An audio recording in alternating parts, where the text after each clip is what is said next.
I've been attached with the feeling of waking up with you by my side. Talaga namang inabangan nga ng maraming bablis ang new project ng ating Donnie at Belle sa Dreamscape, na kung saan ngayon ay talagang trending nga sa social media ang new series ng ating couple.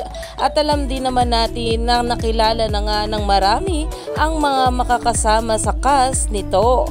Pero ito na nga guys ang pag-uusapan natin ngayon, dahil talaga namang ito nga ang ating Donnie at Belle ay meron ngang love triangle. Ito nga guys ay walang iba kundi si Jameson Blake, na kung saan ay talagang trending na nga ngayon sa social media.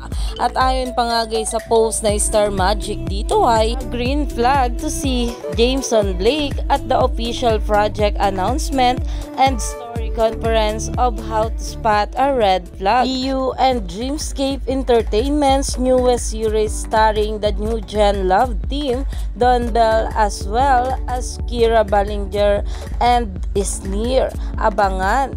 Kaya naman umani pa nga ito ng maraming komento at pinag-uusapan na. Stay tuned lang tayo for more update.